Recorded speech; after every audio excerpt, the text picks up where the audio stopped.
Hello everybody! Nandito tayo sa may lugar ng ating mga white kelso. Well, actually, doon pa yung may white kelso. Saan ba? Yun, doon. Sa pagpalikong pa ganun. Pero, meron ako dito isang white kelso na wala. Ito yung hindi siya naka-scratch. Kumbaga, hindi siya naka-pen. Ito yun siya. Kasi diba nag-alternate kami ng kung sino nasa labas, kung sino nasa loob. So, ito yan siya isa. Lika dito. Lika muna dito. Saglit lang. Chik! Come here.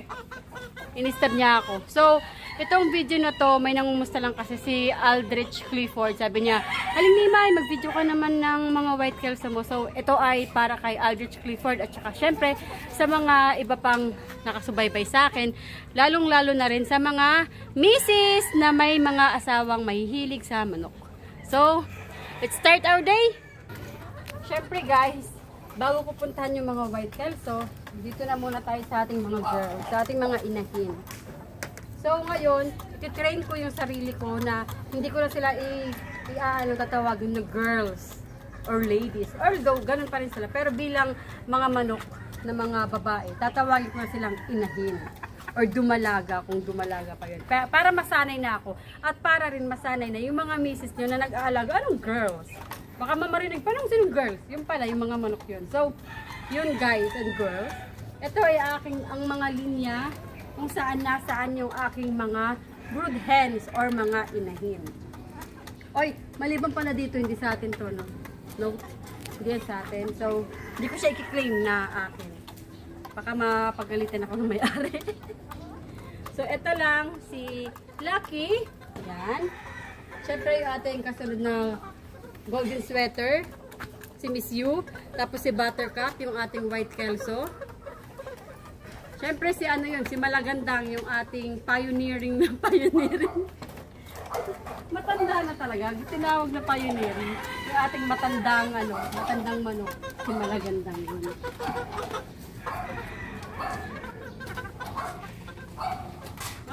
Mamaya ka na.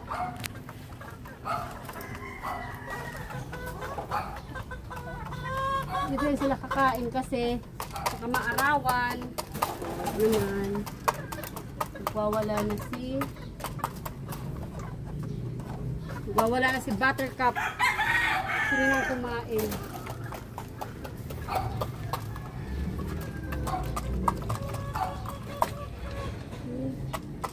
So, ayan. Yan ang hindi sa atin. At never magiging sa akin. Siguro aarbor ako ng anak. Pero hindi pa natin sure. Kung ito baka masiring pakpak. Bata ka parang kumakain.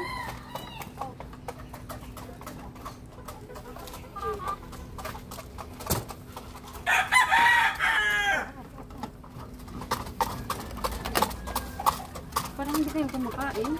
Kain nyo lang kagabi, kahapon pala. Kahapon pa pala sila last kumain mo. Siyempre pag umaga, good sign yan guys na pag magugutom sila, ibig sabihin, lalo na sa mga misis na first time din na nag-aalaga katulad ko, pag yung mga manok nyo gutom sa umaga, ibig sabihin, healthy sila kasi may gana silang kumain. Kasi syempre, nagdaan na yung 8 hours or 10 hours na kumain sila. Natural, normal sa atin, pati sa mga tao naman, nagutom kinabukasan. So, ganyan din yung kanilang reaction. Kasi Malagandang, hindi pa rin talaga siya full na kumakain. So, ito muna. Pagka dyan, mamaya kakakain. Mamaya.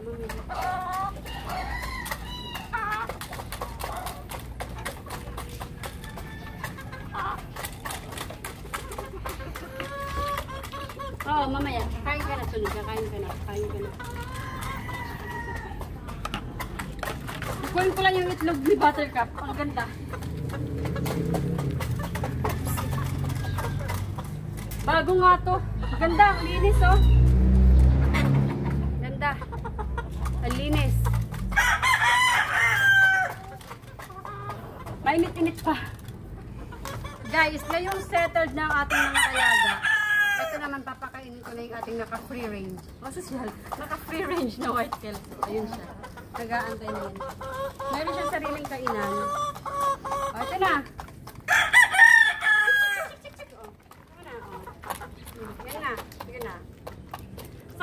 magkakapatid, ito yung kasing kulay, almost kasing kulay ng mama niya. Yung kanyang nanay, si Buttercup. Tingnan nyo.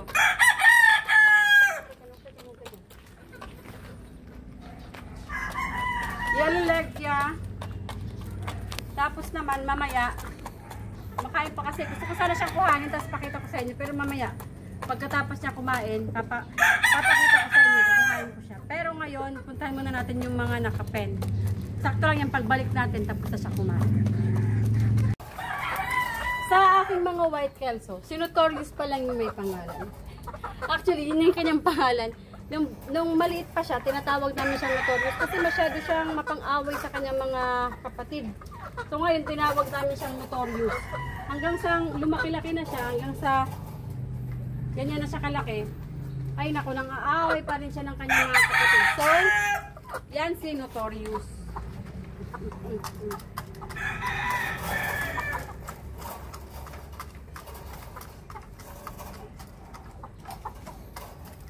Tapos yung dalawa, wala pa talagang pangalan.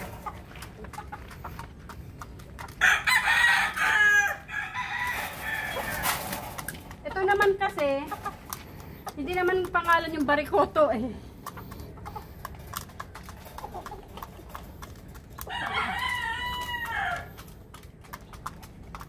Barikoto siya, sa Kapampangan Barikoto. Parang ano, baluktot. Yun, baluktot yung sa Kapampangan yung kanyang daliri.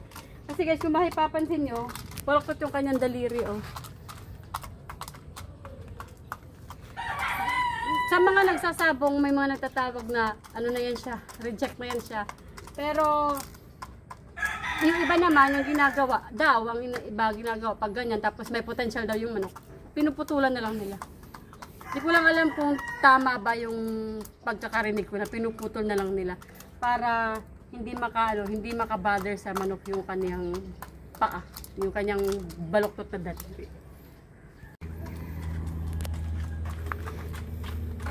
Yung kanilang mga inuman, yung kanilang mga lalagyan ng tubig, okay na yan. Malinis na to. Hindi na natin kailangan linisin. Pero syempre, maganda pa rin talaga nagbibigay ng fresh water para mas masarap inumin ng mga manok. Maganda yung ganyan ha.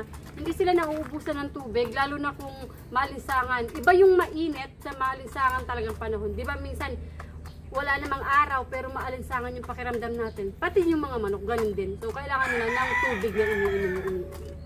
So guys, habang kumakain sila, i-describe ko si Notorious. Si Notorious, medyo maliit siya sa kanilang magkakapatid. Pero siya yung matapang, siya yung siguro dahil maliit siya. Walang makikipag-away sa iyo kasi maliit ako. Nadala na niya hanggang sa paglaki niya. Ganyan siya. Healthy sila. Ganyan din yung kulay ng mami niya. Yung pinkish red. Yung kanilang mukha. Actually sila magkakapatid ganon. Tapos medyo madumi lang sila kasi ulan tsaka araw, ganyan. Pero healthy naman sila sa totality. Tapos yung kanyang paa, yung kanyang daliri, oh, okay. Kaysa dito sa kabila. Yan. So magandang potential to. Maganda yung kanyang itsura. Malalaman natin kung maganda siya maglaro, kung tama na yung kanyang edad para siya ay mag-take ng exam. So dito naman tayo kay Barikoto. Wait, uy, boy! Atara, pastilan duloy. Si Barikoto, ayan. Marami din siyang kulay. Yung kanyang kulay, katulad ng kanyang mami. Pero, yung isang manok natin na nasa labas, wala pang pangalan yun, wala pang alias yun. Ito, pagkakaiba nila, ito mayroong kulay yung kanyang buntot. Yung isa wala. Ayan, yung kanyang buntot, ang ganda. Hindi pa sila totally na full pack ng kanilang mga balahibo, pero makikita nyo na, ang ganda, ang lusog nila, oh. Shiny shimmering. Ibig sabihin, maganda yung nag-aalaga. I mean, maganda yung pag-aalaga sa kanila. Diba? Huwag nyo lang pansinin yung kanyang inborn na kanyang daliri. Kasi, ano yun, part ng kanyang pagiging individual, ah. Tapos naman, yung kanyang face, oh, red na red yan. Oh. Gusto Gusto ko sanang antayin matapos sila kumain tapos kuhanin sila eh. Kaso parang nakakainip. Parang kailangan ko lang sabihin sa inyo. Yan, yellow leg siya. Yan. Diba? So, saktong pagkalaki nito ay pwede na natin ipatake ng exam. O, ayun na. Hindi ko alam, wala pa talagang pangalan. Si free range pa lang to. Si FR. Wow, free range. Hindi ka dito. Saglit lang. Try na natin hawakan. Total malapit na. Wait lang. Okay. Finally guys, eto na si free range. Yan. Yellow leg. Maganda yung face niya. Kulay red. Aldrich, oh. Ito na yung ating free range na isa sa mga manok nating white kelso. Yan. Healthy. Maganda yung mata. Shiny shimmering. Diba? Parang nakasalon yan yung kanyang face. Pinkish red. Yung kanyang paa. Wait lang. Yellow. Yan. Walang tibak. Ayan, walang tibak. Healthy yan siya. Tapos, yan, mamula-mula, may yellow-yellow yung kanyang kaliskis. Ayan. Katunayan na, in good shape siya. Yan. Yan na yung kanyang, breast part. Wait lang. Ito yung sinasabi ko na pagkakaiba nila. Yun, si Barikoto, mayroon siyang isang linya ng black na buntot. Ito naman ay, yan, paiba-iba siya ng kulay. Para talaga sa akin, kasing kulay to ng mami niya. Sa kanilang magkakapatid. Healthy siya, tama, para sa akin, tama yung kanyang bigat sa kanyang buwan. Tapos mataba yung, hindi yung mataba yung kanyang breast part yung dito, yung sa dibdib niya. Tapos sabi daw nila, pag maganda daw yung manok nila, sa mga expo, hinahawakan kasi nilang pag ganyan eh. Iniintindi ko bakit. May nagdi-describe na pa diamond daw, pa triangle daw dapat. So, para sa akin, baka yan yung shape niya. So maganda siya. Di ba? Yun ang aking natutunan sa pagsasama sa mga expo. Yung kanyang pulok, wait lang. Kanyang pulok is okay, pero hindi pa to totally talaga na ayos. Tapos ito yung produkto ng kanilang pagkikipagbubugan. Ayan. Yan. Nakipagbubugan to kay Notorious. Kasi sila yung magkasama sa bahay. Nung nakipagbubugan, lumaban to. Sabi ni Notorious, lalabang ka sa akin ha. Sige. Tapos ayun, para silang nagkasakitan. Pero syempre, Notorious being Notorious, hindi talaga siya makukontain hanggat magkasama sila ng bahay. Kaya ngayon, salitan. Meron nasa pen, meron nasa labas. Meron nasa scratch, meron nasa labas. So, yun ang ating style. So, Aldrich, sana nag-enjoy ka sa aking pag-present sa inyo ng aking white kelso. At saka, sana mayroon din akong natuwa na mga nanunood sa akin dito sa aking update sa aking mga white kelso. So, bye-bye na tayo. Bye-bye! Ito si Aling Himay.